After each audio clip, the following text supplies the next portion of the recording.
test.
Good.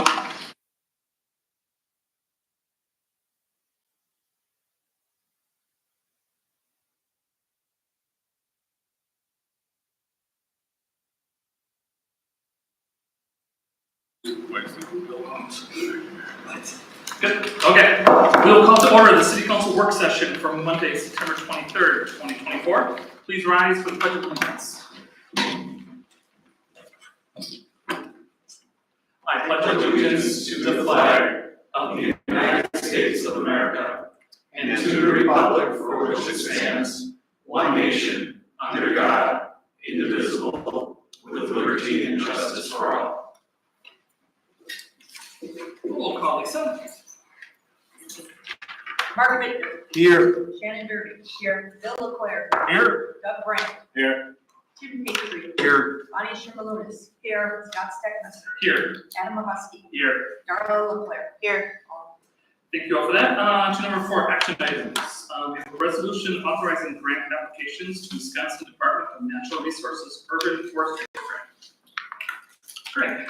Yes, this is the authorizing resolution that would allow our Parks and Recreation Director to file an application and perform all necessary follow-up. As noted in the resolution, Mike, do you have a brief description of what's offered by DNR? Yeah, we received this same grant in 23 and 24. It's a 50-50 split, but our match, we already have tree planting dollars and tree removals and funding that we do on an annual basis no matter what. So it's a good way for us to essentially double our money and get the grant. So the last 2 years, it's funded a tree inventory, it's funded more tree removals of ash trees. This next year, it's a little bit tougher to get the third grant, but we'll focus more on planting and education and outreach around forestry and natural ash. And I don't recall if it's been reported at council previously, but I know you were successful in landing some money for trees to be planted. Yeah, so Lake Michigan Bird Observatory have written us into a grant on their own through the Daybreak Fund, which was kind of fun for Lake Michigan. And that grant's going to provide 40 to 50 trees for the south side next year. So we're in really good shape in terms of getting to plant a decent amount of trees next year. So this urban forestry one is actually going to help fund a youth apprentice and some more seasonal time to help us actually keep up with all the tree planting so that we can water and do some of the planting on our own instead of contracting it out. Okay. Excellent. Looking for a motion to waive reading and adopt the resolution. Thank you, Mark. Seconded by Bonnie. Any council discussion? Did you got a large number of trees from that program earlier in the year? Yes, we got some donated old tree saplings. The guys have them in a bed out at the cemetery. They were little saplings, so we don't want to plant them in terraces until they get a little bigger. Okay. Anything else? Seeing nothing else, this will be a roll call vote, Lisa. Shannon Derby. Aye. Bill LeClaire. Aye. Douglas Brandt. Aye. Tim Patry. Aye. Bonnie Shimalunas. Aye. Scott Steckmeister. Aye. Adam Mahusky. Aye. Darla LeClaire. Aye. Mark Bittner. Aye. All. Thank you all for that. For B, at the request of city manager and verification with our attorneys, we are going to be moving B into closed session at the end of the meeting. So on to number 5, discussion items. Proposed amendment to noise ordinance regarding construction activity. Recommended action is discussion only to be presented for action on October 7th meeting. I had included a markup of the current noise ordinance language, highlighting the sections that pertain to construction noise. And I came to realize after getting an email on Saturday morning from a resident about construction noise that we have some, I think, conflicting language in the existing ordinance. If you look at the yellow highlights under 925, parent 7 there on the first page says that generally one of the acts is considered to be a violation of this section is construction or repair of buildings other than between the hours of 7 a.m. and 10 p.m. on weekdays. So on the face of it, you might say, well, shoot, there can't be any construction or repair of noise on weekends. contractors work on weekends, homeowners work on weekends on home building and repair projects. So I think that's problematic. And as if that wasn't maybe confusing enough, you read on a little further on the section where there are noise limits for certain activities, and you come to C, parent 2, on page 6 of your packet. Construction noise, construction equipment in any zone may be operated between 7 a.m. and 7 p.m. with no restriction on days, providing said equipment does not exceed a maximum sound pressure of 80 decibels as measured at the property line. So a couple of weeks ago, we had a discussion with the city attorney and the police chief, because his agencies usually people called on to go out and enforce the noise ordinance. We agree a change would be in order. There is a draft ordinance amendment in your packets, but actually we have a little more discussion on that today with department heads and Sean Griffin, our city attorney. And Sean, I wondered if you might walk through at least conceptually what we're looking at, because it is a little different than what's in the packets here. Sure. So in terms of our discussion today and the necessary change here, the change that you are reading in your packet is substantially similar to the one that we'd like to make, although we would, instead of leaving the section 2 as reserved for future use in B7 and putting the ordinance in C2 of section 1, we would reverse those two, and thus language would live in section 2, B7, rather than in section 1. This would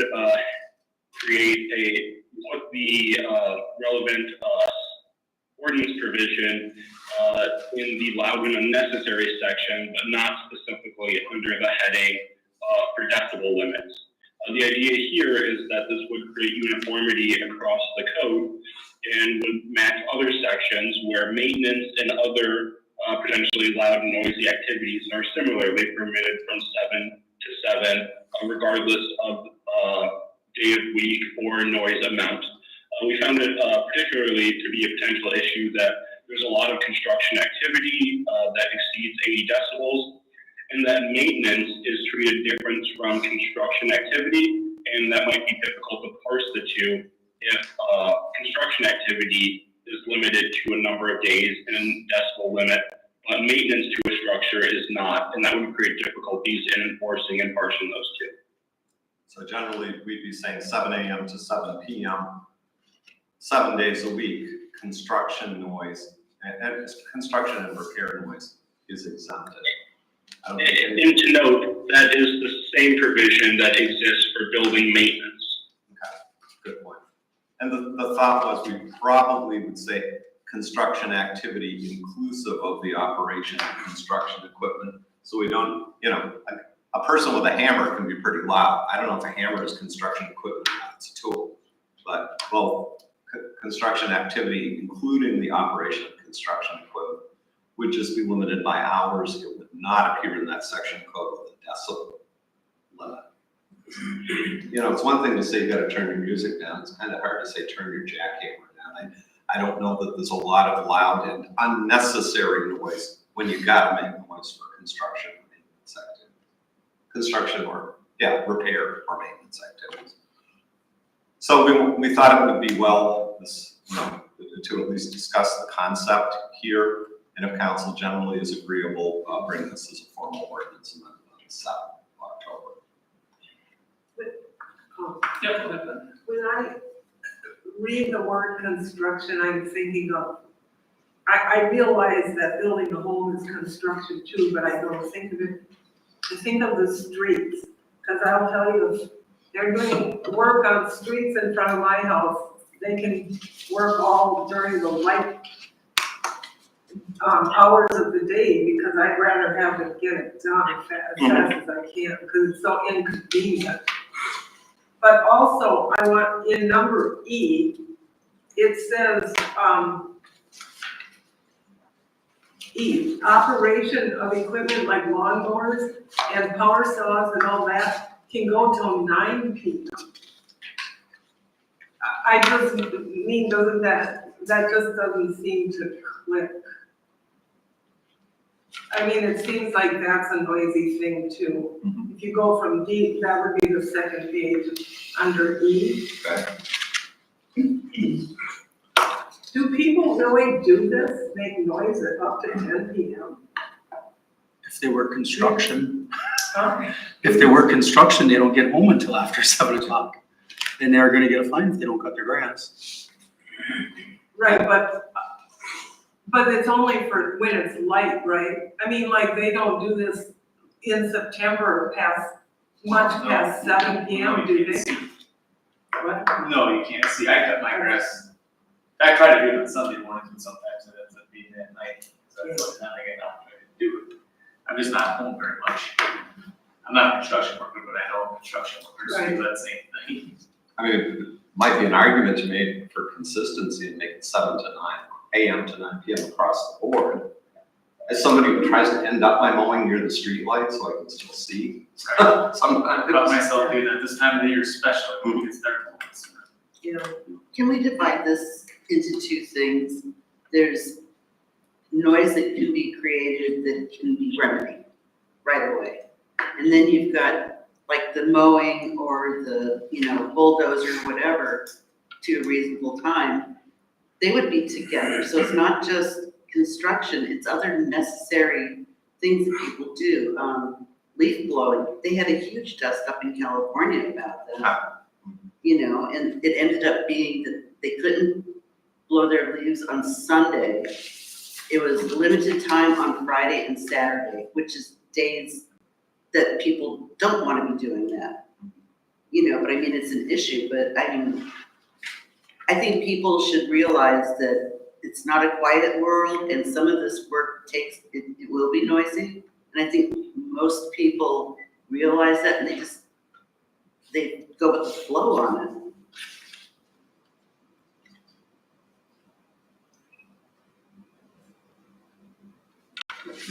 The language Bonnie reference talks about operation of certain equipment, lawnmowers, chainsaws, powered garden equipment, insect killing, repelling devices. You gotta turn your bug zapper off at 9 o'clock. Not many people do that if they have bug zappers. And other non-construction maintenance equipment. I think that's what Sean was referencing when you said maintenance earlier. Or no? Yes, in certain sections of the code, we're seeing, different call-outs for maintenance than we're seeing for operation of certain equipment than what we're seeing for construction. So perhaps it might make more sense to look at a uniform than timing for all of these, or to better sort them into categories based on the actual impact rather than these designations, which I think run into the concern that we discussed earlier, that they're a bit arbitrary or tend to bleed over the lines between the two. And you'll note under F, there is a general exemption for snow removal equipment. I think living in the climate we do, we get it. If you're the person that plows your driveway or blows your sidewalk off is out there at 3 in the morning, well, they're out there at 3 in the morning. So I don't know, maybe the operation of lawn maintenance equipment would be lumped into the same time frame as construction. That's what I'm thinking, treat them all the same, they're all necessary Yeah. Do activities. you like 7 to 7 or 7 to 9 better? Make it 7 to 9 because when it gets dark out, it takes care of itself. That's-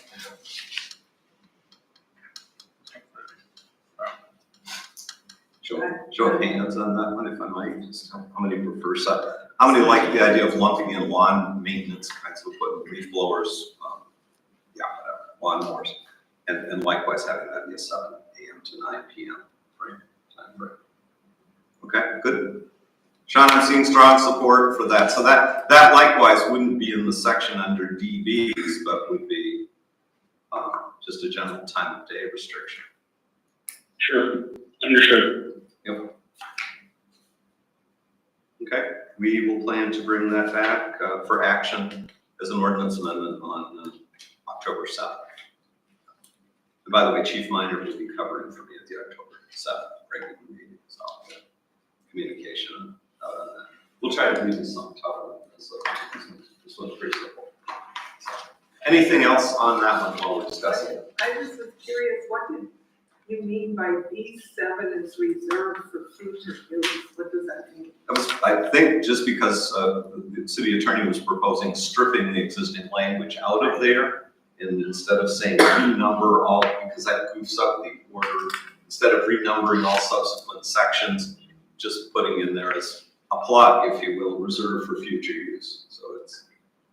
Yeah, I can add to that as well. There's really two interests here in reserving that. One, as Greg said, so we would not have to renumber the ordinance. And two, also, so we don't have to repeal anything with this ordinance. So it's always a concern for repealing ordinances that we're forfeiting the ability to enforce something that's on the books or a prosecution that's currently in progress.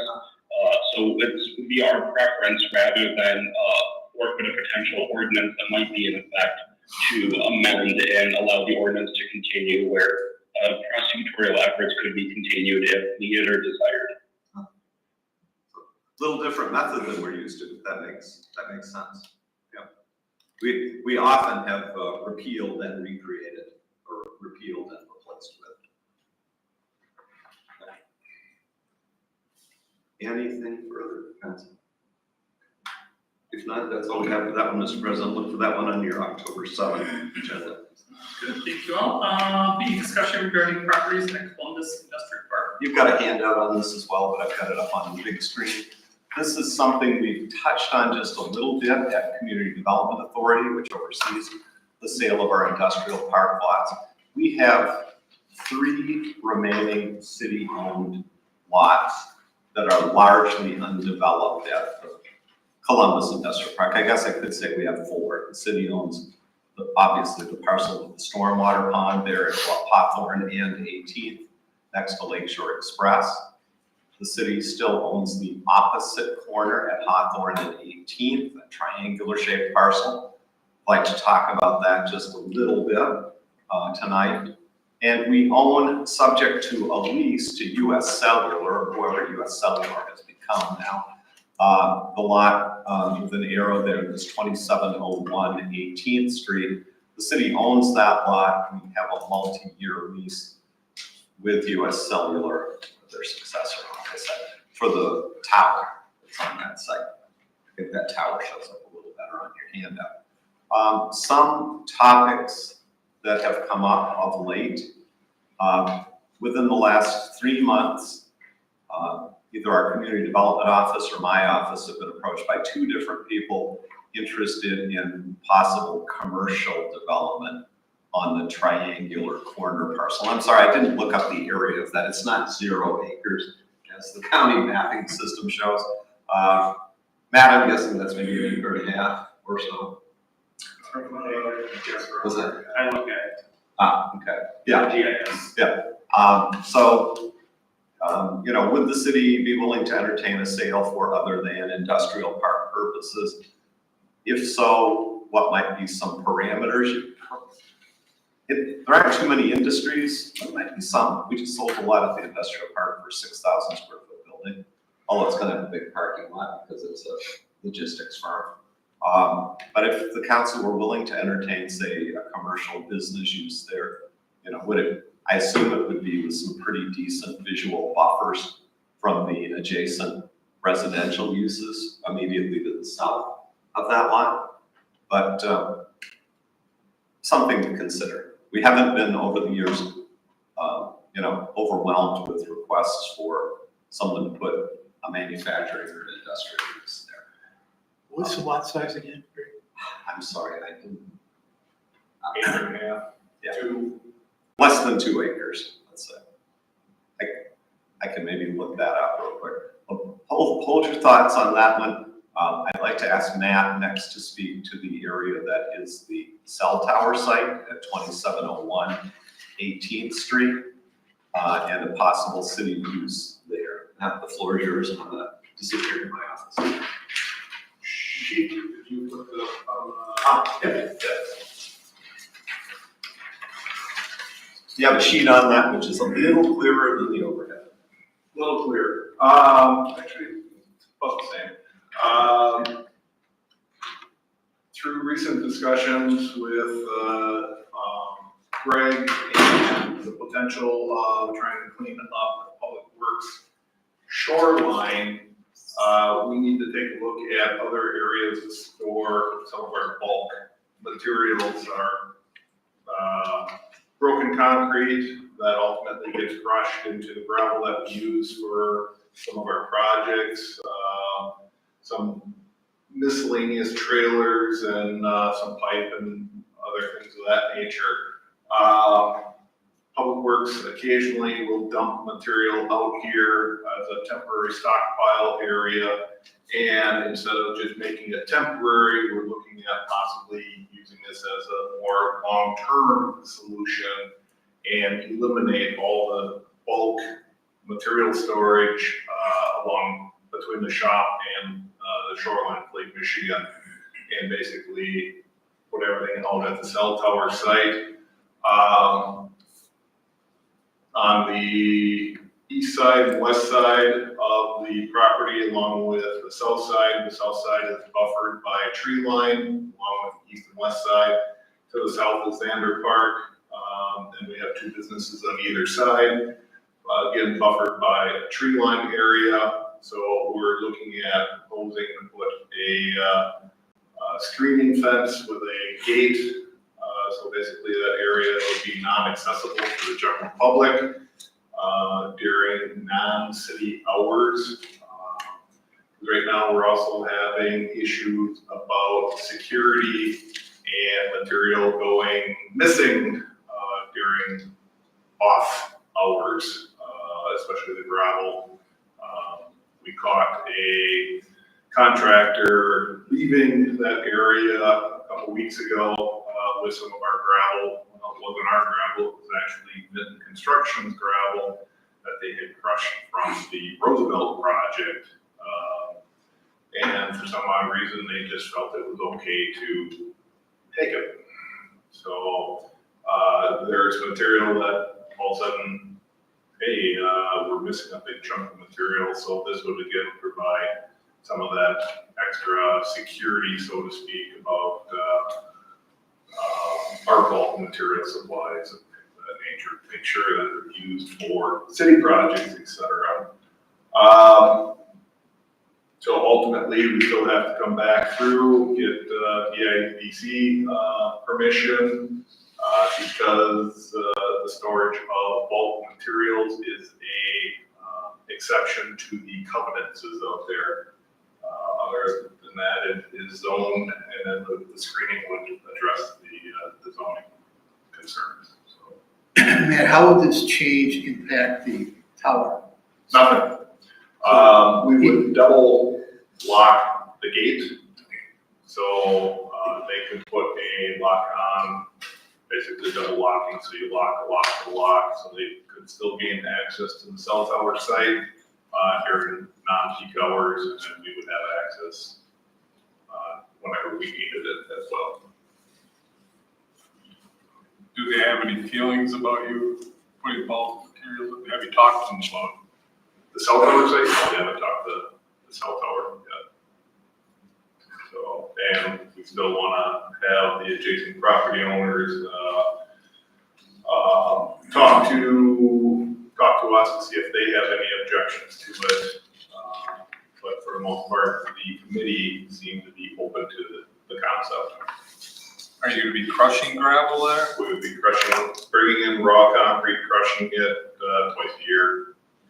I mean, technically, at the DPW shop, bulk materials and crushing of materials there is not permitted as well. So just trying to clean up that area, make it more presentable, especially if we're trying to promote the trail along the Lake Michigan shoreline and then the expansion of the beach in the future. Did you say you were gonna crush it there? Yep. Oh, okay. That happens, you said twice a year. Twice a year. Oh, okay. And it's maximum 8 hours each time. So Benton comes in, their mobile crusher, sets it up, Again, the tree line there, it actually will absorb the noise, very minimal dust when they do crush. So it's,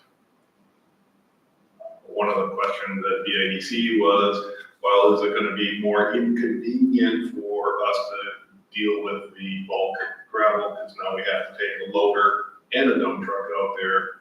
Yes, it will be a little more inconvenient, but I think the benefits of a cleaner site and security of the material outweighs the little extra hassle to get to where material is. Yeah, I just want to make sure that there is protection for the neighbors should something get out of hand when you do crush. Not that damage is done to their property or anything like that. Just assurance. I mean, obviously we hope it doesn't happen, it shouldn't happen, but Again, with the. should it be? I don't know where exactly you plan to do it, but. The bulk concrete would be here. Once it's crushed, it'll come here. This is like 50 feet. This is a little under, but their building is further to the east. So, and then again, that's tree lined on either side. So, I mean, any type of flying debris will get absorbed, so to speak, by the tree line. And a few times I've seen the crushing activity down at the shop, you might have something falling off 10 feet from the other side of the crusher. So I don't see that as an issue, but again, the crusher would be set up in the middle, so they're taking the bulk material and then putting it on the pile. So that in itself is even pushing it further away. Anything else? No, we just, I'm sure Matt addressed it when I was out of the room. This has the beauty of still being a convenient location, but allows us to get that material storage and processing off the lakefront where it probably shouldn't be. And that would tie into the planning and habitat restoration grant that we're implementing over the next year for that area. This one hasn't been too important. Oh, the other thing is, although it isn't huge in budget terms, we were talking about the Public Works capital budget the other day, and there's probably, I'm gonna guess, say $25,000 worth of fencing and screening. That would just along 18th there. Or just along 18th, so it'd be less than that. But, and it will be secured, but I'm still suggesting even if it's fenced. A couple of video cameras never hurt, because so many of the things we do seem to be attractive nuisances. So, again, Matt has been to CBA, had a preliminary discussion. Their thought, I suggested, and they agreed that likewise the neighbors should be invited to a meeting of the CBA where that could be further discussed. So, I know in the past there's been some discussion. AFP is the neighbor to the west. We talked to them when this tower went in. If they were to ever have expansion plans, they talked about, well, sure, it'd be nice to be able to pick up the rear portion of that lot for an L-shaped building. Well, I don't know how far out that might be in the future. Just that sort of thing, I don't think is ruled out by this kind of use. So It's not like you're putting any buildings there, it's just storage of raw material. right. So if they do want to build on it in the future, you just have to find a place to put some of the other stuff in. It could be an interim use, and Lord knows some interim uses end up being for a pretty long time, as long as you're not investing too much in the site. Matt, I went back and only had a partial map there, but the right triangle formed by the westerly portion of that lot is about an acre. So I'm gonna say, yeah, 1.6, 1.8 acres total. Lot of frontage, those narrow outer edges of the triangle, you can't do much there, but there has been some interest expressed. And, if it was a business that relied on a fair amount of in and out traffic, I'd certainly suggest looking at making the entry on 18th Street rather than State Highway. Is that local jurisdiction there, Matt, as far as driveways?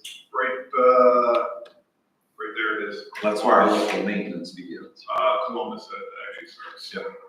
And obviously not looking for commitments, this is more a conceptual discussion. Any thoughts on council's willingness to entertain alternative uses? Or frankly, if you were to do that, I'm not sure that our standard $11,000 an acre, which has been the price for 30 years for industrial park lots, and it's meant to promote industrial type uses, would be a fair price either. You might want to get an appraisal on the site. Well, I've always looked at it and thought that would be a nice place to put a house. Because there are newer houses right there. Yep. And, I think the people who already own houses wouldn't mind another homeowner. Cause they never know what an industrial building will be. I'm just saying, I realize that their view isn't, but that pond across the road isn't too bad. Their pond actually looks nice. I mean, you could also do nothing huge, but you could do multi-family. Pardon me? I could see 4 to 6 units of multi-family there, maybe some townhouses. Or if you did single family lots, you could probably fit 2, if not 3 there pretty easily. Yeah, that would be a better idea, because there's already single families there. And right across the road, they just built, 10 years ago? Yep. Those 2 new homes. Yep, out here past Green Acres, right? Those 2. Yeah.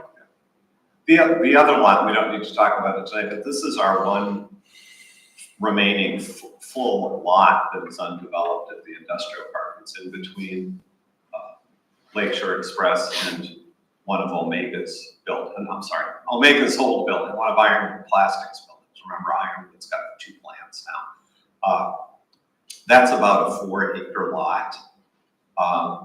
It's kind of scrubby and a lot of scrubby growth on it, if you ever noticed driving by. We did 2 years ago have a wetlands assessment done because we had someone looking at it and it just kind of looks a little suspicious driving by because it seems anywhere there's scrubby growth, there's wetlands. But McMahon prepared the wetlands assessment, was approved by DNR showing no wetlands on that parcel. So that's good news. That is a developable parcel, well located. But when you talk about maybe a residential lot or an outlet, this one's kind of interesting because you've got this extension up here, which has, Matt, I threw a map of that on your desk back, or on your chair back there. That is about 160 feet in depth on the lawn side. And I'm sorry, I'm gonna correct that. It's actually deeper. It's about 113 feet on the short side. Not full depth back to where this line would be if you extended this line from the neighboring parcel. But actually about, say, 2/3 of the way back here, there's an easement for a natural gas pipeline, which you probably wouldn't want for anything more than your backyard. You wouldn't want to dig your basement through it. But that does set back a fair distance on that lot. Now, maybe there's somebody out there that would be interested at a point in time in having a lot with drive-through capabilities with frontages on both Hawthorne and 18th. Maybe that's worth holding on to just for that reason. But likewise, that could probably be a residential lot quite easily. We did have somebody look at this lot for, you guessed it, mini storage. That dual access wouldn't be all bad for that if you wanted to optimize the amount of site coverage it had for buildings, 2 ways in and out. That didn't move forward. So that lot is available on the market. This one would be, like Matt described to you, a city use of that parcel. And this one just raises some questions. It looks real pretty just the way it is, but it's not being put in the video. And I'm sorry, what was the general thought on this? As long as there's respect shown to the neighbors and input solicited from interested. Yeah, I think the only concern Adam had was just making sure that when crushing the stuff, gravel, stuff's not flying all over the place and damaging your back. So don't be surprised then if you do see some more discussion of this teed up at CBA, City Council, and I guess only if council approves it in the context of next year's cap plan, something that a plan commission, site plan review. Okay, that's all I had about property at the industrial park. Okay, and topics of October work session? Yeah, that was just on there to kind of give you a heads up. I have had discussions with city attorneys, and we will have one of them here at the October work session. Among the topics, maybe the only topics, but among the topics would be short-term rentals and lighting regulations that follow up to your August work session. Yeah, Charles? Aren't we gonna, talk about the, like, words are coming. We were gonna have questions about the financial report at one meeting. Is Yeah, that not gonna happen? that I thought we were gonna do as at a meeting with personnel and finance, but invite the whole council to. Okay, I thought it was. And we do need to get personnel and finance together. And we need the auditors to be available too. Yep. I guess my takeaway was that happens sometime in the next 1 or 2 months, but after some finance. Yeah. There are actually several closed session topics, which I'll. Greg, if I may ask a question. Yeah, please. Topics for the October work session. Yeah. Going back to the short-term rentals, I hope we go into that with a clear-cut understanding of what I see one citizen's listing about what we have. And I like to know the accuracy of the situation and if it's legitimate or it's what our Yes. folks say or his research shows. Yeah. So we have clarification for that section? Yes, that's a goal. We haven't had a chance to drill down on that yet, but I'd like to include Joe Metzen as our tourism director, Adam Taylor from zoning compliance. I'm not gonna vouch for having the city clerk in on that because we're in full bore approach to the election, among other things. But yes, Mr. Robitaille cited a source. I want to follow up on that and see what data and what kind of analytics resulted in the numbers that he shared. Don't disbelieve them, but we all need to understand where they come And the from. attorney available too to indicate whether or not the sources are valid or not, what the state laws are and interpretation. Right. Type things. Yes, and Sean's cohort at Weston Dunn will be here in person for the October work session. I do want to flag, however, that we might not be able to definitively tell the accuracy of this data that's presented because we do not have the access to the back end from these providers. There's a bit of an issue in nailing down an exact figure because of the reporting requirements. So we can certainly do the best we can with the data available, but we don't have the back end data from these websites. So we can't say for certain that the figures are what they purport to be. I think the source that was cited was AirDNA. Are you somewhat familiar with that, Sean? I'm familiar with it. The issue with that there is that we run into the areas where people are renting 1, 2, 3 times a year. And that's under the threshold where the city regulates, and whether or not these people who do it a couple times a year are showing up on these sources can kind of skew data in certain circumstances. So it might be under what the city records, but it might be picking up on these websites. We also, in other municipalities, we don't know if we can trust for certain if someone's renting it twice or once a year, if that is being picked up or not, because we don't have that back end access. And so in terms of rentals over the ordinance amount or over, a week, a year, then we certainly have more confidence, but we run into some difficulties where we're getting into the substantially small numbers. And I don't know where it fits or if these data sources pick up on it, but I would say, and everybody around the table knows, we're a community just down the shoreline from a nuclear plant, not too long ago, 2 nuclear plants. And it isn't short-term rentals like for 7 days or less, but there's been a long history here of people renting, say, for 4 weeks, maybe 6 weeks at a time, homes, and because they're contractors on per diems at the nuclear plant. And that's not a month in, month out thing year round, but when there are refueling outages and other things going on, there are some, not short-term rentals in the sense of our Airbnb type ordinance, but some short-term rentals, and they're part of the local rental market, without question. I've looked into the AirDNA a little bit. It's a worldwide global website, and you can look up any city in the world on this. So they rely heavily on just Airbnb or Vrbo data. So it's just a redundancy and, Were you able to get in without a subscriber? yeah. I mean, you can go in and look around and Kick see, around. read what they're about and stuff. So it's primarily a source for people looking to create an Airbnb. Yeah. Just marketing information. So it'd be hard to vouch for the validity.